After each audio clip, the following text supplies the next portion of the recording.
It's April 2011, Atlantic City. A man walks into the Tropicana and takes a seat at the high-limit blackjack table. No one looks twice. He plays for hours, quiet, unassuming. Then he raises the stakes. 4 hands, $100,000 each. He doubles all of them. $800,000 riding on a single round. Security starts watching, but there's nothing to catch. No signals, no edge sorting, no tricks. They rewind the footage, then again. Still nothing. By sunrise, he's nearly $6 million ahead. The casino shuts him down. A month earlier, the Borgata took a similar loss. Before that, Caesars. 3 casinos, same man, same outcome. And no one can explain how he's winning. He didn't cheat. He followed every rule and played it exactly as designed. He just read the system better than anyone else.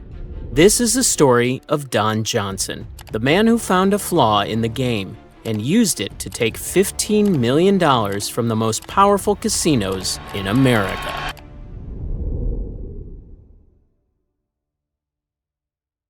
An unlikely gambler. To understand how this ordinary man turned casinos upside down, we have to go back to the beginning. It's the early 90s. A younger Don Johnson dreams of racing glory. He wants to be a professional jockey, living the thrill, chasing speed. But there's a problem. He's too tall. At 6'1", his dreams fade fast. Johnson isn't deterred. He pivots quickly, stepping behind the scenes into the heart of the gambling industry. Starting at Philadelphia Park Racetrack, he learns the game from the inside out. Eventually, he becomes a regulator, overseeing fairness in horse racing across states like Oregon, Texas, and Wyoming. By day, he ensures others play by the rules, but by night, Johnson quietly masters betting himself. He founds Heritage Development, harnessing computer algorithms to scrape value odds from horse races. His methods are precise, disciplined, almost surgical. Yet deep down, horse racing doesn't fulfill his desire for excitement. He's drawn to something else, blackjack. The simplicity, the tension, the pure odds. It becomes his quiet obsession. Johnson never gambles recklessly. Each move is calculated, controlled. Casinos see him as harmless, a quiet bettor losing modest amounts. But Johnson was learning, observing, and waiting. The casinos overlook him entirely, and that would be their first and biggest mistake. When greed became blindness.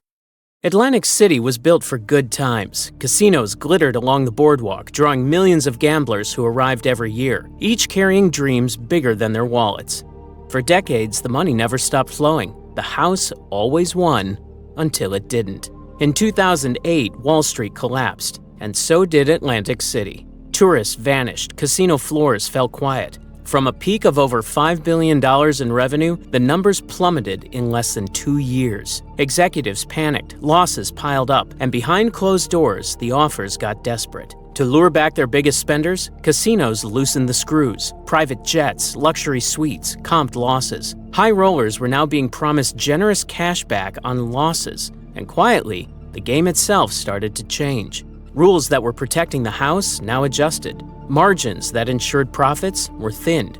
The math still favored the casino, but not by much. And that's what caught Don Johnson's attention. He wasn't a stranger to the industry. He'd regulated it. He understood the balance between risk and reward better than the executives making the offers. He saw what they didn't, that their generosity had created a blind spot. And if the numbers lined up just right, that blind spot could be exploited.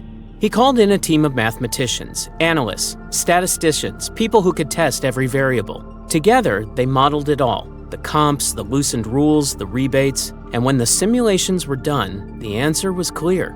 The edge wasn't just fading, it was breaking. All Johnson had to do now was make a few phone calls. Johnson called each property, Caesars, Borgata, Tropicana, and calmly asked for terms. Not wild demands, just tweaks, things casinos had offered before, but never all at once. He asked that the dealers stand on soft 17. He asked for permission to split pairs multiple times, to double down on any 2 cards, not just strong ones, to play at the highest stakes allowed. Nothing outrageous on its own, the kind of perks casinos gave to players they wanted to keep happy. Then came the critical ask, a guaranteed rebate on session losses. 20%, triggered if he dropped $500,000 or more. Casinos agreed without flinching. If he lost that much, they figured, he'd lose more soon after. They even threw in $50,000 in promo chips to start him off. It all sounded reasonable, but it wasn't, because Johnson had already run the math. He knew the moment those terms were signed, the house edge had collapsed. The game they thought they controlled now favored him. His team went back over every clause, every calculation. No mistakes, no loose ends. When the papers were finalized, Johnson didn't rush. He waited, patient, calm, deliberate. The casinos thought they were luring in a big fish, but they weren't dealing with a gambler. They were dealing with someone who knew the rules better than they did, and who had just convinced them to rewrite the game in his favor. First blood. Late autumn 2010. Don Johnson walked into Caesars Atlantic City as casually as any other gambler. He didn't attract attention, no entourage, no luxurious suit, just a comfortable hoodie and a faded baseball cap. He approached the high-limit blackjack table quietly and nodded to the dealer, placing an initial bet modest enough not to raise eyebrows, $5,000. The dealer dealt cards smoothly, and the game unfolded exactly as Johnson had expected.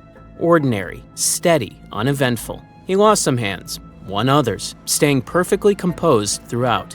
Gradually, Johnson raised his bets to $25,000 a hand, then $50,000. Each increase subtle enough not to alarm casino staff, yet significant enough to exploit the odds he'd painstakingly arranged in his favor. Slowly, his chip stacks multiplied, rising neatly on the felt in front of him. Dealers and pit bosses took brief notice, but quickly moved on. Big swings weren't unusual in high-limit rooms. The house always balanced out in the end. Or so they thought. Hours passed. Johnson continued playing steadily, never deviating from his carefully prepared basic strategy. He made no errors, took no unnecessary risks. His every decision was calm, calculated, exact. Cards came and went. Dealers rotated in and out. But Johnson remained unshakable. His concentration, absolute. Soon, chips stacked higher, now totaling millions. His precise discipline kept the casino complacent. They still saw nothing but a gambler riding temporary luck. Johnson remained quiet, polite, almost invisible, precisely as he'd intended. But as the evening wore on, dealers began glancing nervously at his towering winnings. Pit bosses whispered quietly amongst themselves, discreetly checking numbers and records. After 12 hours straight, Johnson's winnings reached staggering heights, over $4 million in a single night. Caesars executives, previously confident in their terms, now stared helplessly at monitors in quiet disbelief. The house always won, didn't it? Yet, here stood a quiet man in casual clothes, systematically beating the casino at its own game. At that moment, a nervous pit boss placed a hurried call to Caesars executives overseas. The executive answered casually, unaware of the unfolding catastrophe. "How much is he up?" asked the executive, distracted by other business. "4," the pit boss responded anxiously. "400,000? No," he whispered, voice trembling. $4 million. The phone line fell silent. The casino froze Johnson's chip supply immediately. They closed his table, politely informing him that the game was over. Johnson simply nodded, standing calmly from his seat, showing no emotion as he cashed out his massive winnings. He knew this night was only the first step in his carefully executed plan. Caesars had underestimated him, and they'd paid dearly. News of Johnson's unprecedented win traveled rapidly across Atlantic City's casinos. At first, rumors circulated quietly. Surely a fluke, an incredible stroke of luck. Caesars executives privately hoped this was a one-off disaster. But in reality, Johnson was only beginning. He quietly exited Caesars, millions richer, knowing exactly where he'd strike next. House of Cards. His next target, the Borgata Hotel Casino. Johnson knew the Borgata well. It was the crown jewel of Atlantic City, elegant and imposing, with gleaming towers and plush rooms reserved for elite gamblers. Johnson had previously built goodwill there, quietly establishing himself as a dependable player who neither raised suspicion nor concern. Borgata management still saw him as a regular gambler, someone reliable, safe, even desirable. It was precisely this reputation that Johnson now leveraged. When Johnson returned to Borgata, casino hosts greeted him warmly, keenly aware of his substantial Caesars win, but confident that luck would swing back their way. After all, they reasoned, no one wins forever. Johnson didn't argue, didn't boast, didn't even seem overly confident. He just nodded politely, walked slowly to the blackjack table, and sat down. He began carefully, never rushing, starting with smaller bets to maintain the facade of a regular player, slowly and patiently placing $10,000 to $20,000 per hand. Dealers watched casually, exchanging friendly banter. Johnson's moves seemed entirely ordinary. No flashy gestures, no rapid escalations. He was a gambler calmly waiting for his moment. Then, subtly, he increased his bets, $50,000 per hand. Then, $75,000. He'd carefully selected a quiet table and a late-night shift, knowing the attention would be minimal. As the hours slipped by, his steady, disciplined play began quietly accumulating significant winnings. He watched closely for the dealer to make even the smallest mistake, paying close attention to every gesture, every subtle clue. And mistakes came. Tired dealers occasionally exposed cards prematurely, miscounted payouts, or misinterpreted subtle signals. Small errors, normally insignificant, now turned costly by Johnson's vigilant exploitation. He capitalized swiftly on every slip-up, turning minor dealer errors into massive gains. By dawn, his chip stacks towered alarmingly high, drawing anxious looks from the pit bosses. Executives reviewed security footage meticulously, hoping for a mistake on Johnson's part, any slip that might explain his extraordinary run, but found nothing. He had not cheated, had not counted cards in any detectable manner. He simply exploited the house's carefully negotiated rules and their own small missteps. Johnson continued to play without hesitation, pressing his advantage calmly and relentlessly. By mid-morning, Borgata management faced the same chilling realization Caesars had confronted before. They were trapped by their own generosity. Their carefully constructed odds had silently betrayed them, and Johnson's meticulous, flawless strategy was systematically emptying their vault. Finally, with Johnson nearly $5 million richer, Borgata executives intervened, halting play. They closed the table, politely and firmly indicating the game was over. Johnson again showed no reaction, no anger, no arrogance, no excitement. He simply stood, collected his winnings, shook hands courteously, and left quietly. As Johnson exited Borgata's lobby doors, casino executives scrambled in emergency meetings behind closed doors. They knew something was wrong, but couldn't fully grasp the extent of their vulnerability. They believed the losses at Caesars had been a fluke, but now the Borgata had fallen too. Two prestigious casinos, millions lost to one player within weeks. How? Across town, Johnson quietly returned to his room. The casino's confusion was exactly what he'd counted on, because the game wasn't over yet. He still had one more target, Tropicana, the final and most important piece in his carefully executed plan. Breaking Tropicana. It was now April 2011. Atlantic City held its breath, already whispering tales about a gambler who'd quietly taken millions from Caesars and the Borgata. Yet despite these stories, the Tropicana casino remained confident. Surely lightning couldn't strike 3 times. To them, Johnson was just a lucky gambler whose luck was bound to run out. Don Johnson walked into Tropicana just after sunset, again wearing his usual hoodie and cap. He gave no indication of excitement or nerves. He appeared relaxed, even bored, his demeanor carefully controlled. He nodded politely to familiar dealers and pit bosses, exchanging mild pleasantries, quietly building trust and rapport. Johnson sat down at an empty blackjack table in the high-limit room. A dealer greeted him warmly. Cards shuffled smoothly, and the game began. Johnson placed a modest first bet, just a few $1,000s, quietly observing each card dealt, reading the subtle rhythm of the table. He waited patiently, studying carefully for any opening, any sign of vulnerability. Slowly, his bets increased, $10,000 per hand, then $25,000, then quickly climbing to the maximum, a staggering $100,000 per hand. Now, Tropicana's management took notice. Surveillance tightened, pit bosses hovered discreetly nearby, but Johnson remained perfectly composed, unfazed by their subtle attempts to break his concentration. Hours passed, Johnson lost some hands, won others, appearing to hover harmlessly around break-even. Yet, beneath the surface, Johnson's mind was constantly calculating, observing, waiting for a perfect opportunity to strike. He maintained the illusion of normal play, steadily baiting the casino deeper into confidence. Finally, the moment he'd waited for arrived. The dealer showed an upturned 5, weak and vulnerable. Johnson swiftly placed his maximum $100,000 bet.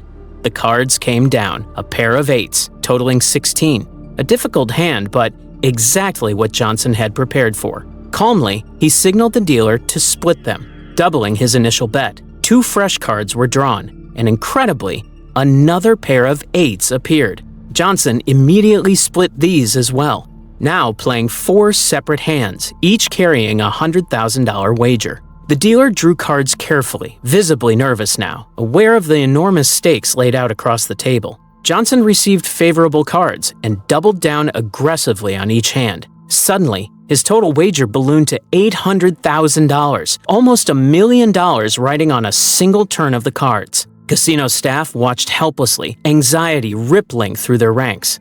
The dealer's face tightened as he drew his own cards. Another 10, then a 5, totaling 20, busting immediately. Johnson had just won $800,000 in a single, decisive blow. But Johnson barely reacted. He didn't celebrate or smile. He simply collected his winnings, his expression unchanged as if this were the most ordinary event imaginable. Yet casino executives, watching helplessly from behind tinted surveillance glass, felt their confidence crumble. That single hand shattered Tropicana's illusions and sent panic rippling throughout the casino floor. As the night wore on, Johnson's winnings multiplied at an alarming rate. He methodically dismantled Tropicana's tables, winning consecutive rounds with almost mechanical precision. Dealers were swapped out frequently, decks reshuffled desperately, managers hovering anxiously. But nothing disrupted Johnson's flawless execution. At sunrise, Johnson quietly stacked nearly $6 million in chips, an amount large enough to erase Tropicana's entire monthly profits. Pit bosses glanced nervously at surveillance, seeking guidance from management, who now watched helplessly from behind closed doors. They were utterly trapped, their desperation palpable. Finally, Tropicana executives halted play entirely, politely explaining the game was done. Johnson nodded courteously, as he always did. As he walked away, casino employees stood frozen in silence, witnessing a quiet gambler exit with $6 million, single-handedly devastating Tropicana's monthly earnings. The casino's management knew immediately that this was more than luck. 3 of Atlantic City's most powerful casinos had now fallen to Don Johnson, each losing millions to one man who never raised his voice, never boasted, never broke composure. Johnson stepped outside into the crisp Atlantic City morning, his quiet victory complete. He had executed his plan flawlessly, leaving Atlantic City's casinos shattered and bewildered. Tropicana was broken, and Johnson still hadn't revealed exactly how he had done it. The secret revealed. As Johnson quietly left Atlantic City millions richer, casino executives frantically analyzed every move he'd made, desperate to uncover how one man had managed to beat them so thoroughly. They scoured security footage, reviewed dealer logs, and examined every bet he'd placed. But no matter how carefully they looked, nothing pointed toward cheating, card counting, or any traditional trickery. Don Johnson had played flawlessly within the rules, and that terrified them. In the aftermath, whispers filled casino boardrooms and gambling forums alike. The question was no longer if Johnson had beaten them, but how he'd pulled it off. The casinos, humiliated and desperate for answers, finally began piecing together the puzzle Johnson had carefully constructed long before he ever sat at their tables. At its core, Johnson's method relied entirely on mathematics, specifically a concept known among gambling insiders as advantage play. But unlike typical advantage players who relied on counting cards, Johnson had developed something far subtler and far more powerful. Months before stepping into Atlantic City, Johnson had brought together an elite team of mathematicians, PhDs trained at institutions like MIT, to model every possible scenario at the blackjack table. These experts painstakingly analyzed the casino's offers, the generous rebates on losses, relaxed rules on splits and doubles, and favorable conditions like the dealer standing on soft 17. Individually, each condition seemed minor, but together, they tilted blackjack's thin margin closer and closer to a balanced game. With perfect play, Johnson's mathematicians confirmed, the house edge was reduced to an unprecedentedly slim fraction.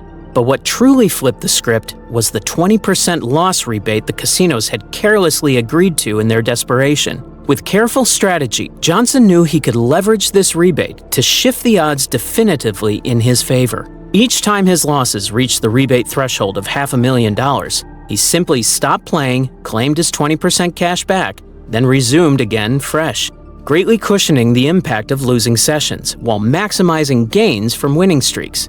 Johnson also timed his gameplay strategically, carefully choosing his bets and table conditions. He never placed large bets recklessly or at random. He waited patiently until the deck favored him statistically. His patience was absolute. If the conditions weren't ideal, Johnson simply didn't play. When conditions aligned perfectly, he struck decisively, placing enormous bets that magnified his statistical advantage. The casinos had expected emotional, impulsive gambling from their high rollers, but Johnson offered only cold, emotionless calculation. The promotional chips casinos casually handed Johnson at the start of each session also amplified his advantage. What casinos saw as minor perks, Johnson recognized as risk-free leverage, allowing him to establish early gains or minimize early losses, further compounding his edge. To casinos accustomed to amateur gamblers blinded by greed or adrenaline, Johnson's approach was devastatingly disciplined.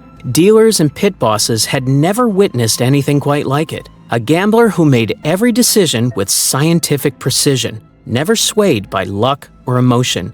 This clinical strategy, combined with his negotiated rules and rebates, became unbeatable over the long run. In retrospect, the casinos realized their grave mistake. They'd trusted historical statistics and traditional gambler psychology too blindly. They'd failed to account for the possibility of a player who understood their games more deeply than their own executives, someone who could recognize the exact moment the casino surrendered its edge and then exploit it ruthlessly. Don Johnson had done exactly that. He never cheated. He never broke the rules. Yet he achieved something casinos believed impossible. He'd turn the odds against them, systematically and legally.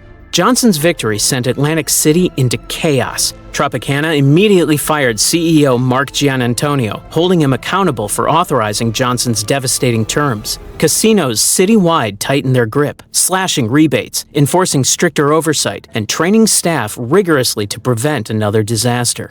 Every gambler who walked through their doors was now suspect, scrutinized carefully by newly cautious eyes. In the years after Don Johnson quietly took Atlantic City's casinos for $15 million, his legend only grew. And Johnson himself remained understated, never flaunting his success, never seeking publicity. But the gambling world wouldn't forget. No gambler has replicated Johnson's victory since, and maybe no one ever will.